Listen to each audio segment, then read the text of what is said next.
তুই আমাকে জড়িয়ে ধরেছিস কেন? তোকে কে বলেছিলাম আমাকে জড়িয়ে ধরার জন্য?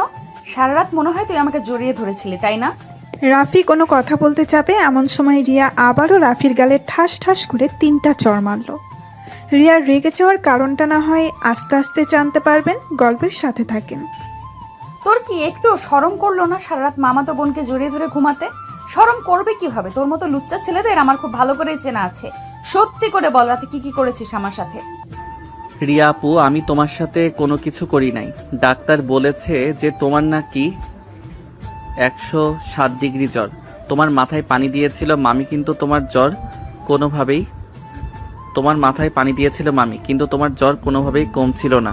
পরে ডাক্তার বলেছে যে তোমাকে যদি জড়িয়ে ধরে ঘুমাই তাহলে জ্বর অনেকটা কমে যাবে। আমি তোর কথা বিশ্বাস করি না, তুই একটা মিথ্যাবাদী। তুই এর আগেও আমার সাথে অনেক মিথ্যা কথা বলেছিস। দাঁড়া, আমি আম্মুকে ডাক দিতেছি, তুই এখানেই থাক।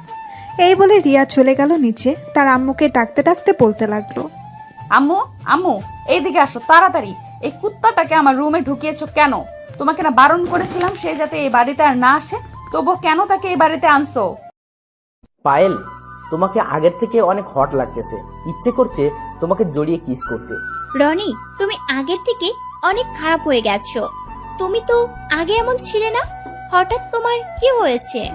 বারে, আমি তোমাকে ভালোবাসি, তাহলে একথা বলতে পারবো না? আর অনেক গার্লফ্রেন্ড বয়ফ্রেন্ড দেখি তাদের কত আদর করে, তুমি আজ পর্যন্ত আমাকে তোমার হাতটা ধরতে দাও নাই। তোমাকে আমি বলছি না, আমাদের বিয়ের পর তোমার যা খুশি করার করতে পারবে, বিয়ের আগে কিছুই হবে না।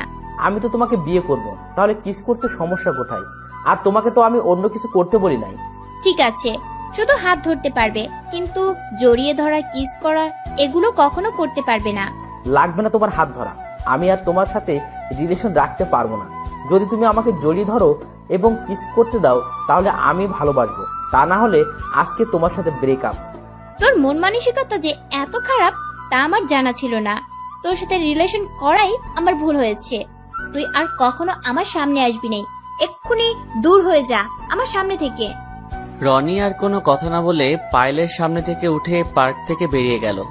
পায়েল আপু আর বসিনা থেকে পার্ক থেকে বেরিয়ে একটা রিক্সা নিয়ে বাসায় চলে আসলো। পায়েল আপু আর রনির রিলেশন আজ 6 মাসের। রনি আরো মেয়ের সাথে প্রেম করে, তাদের সাথে রাত কাটায়।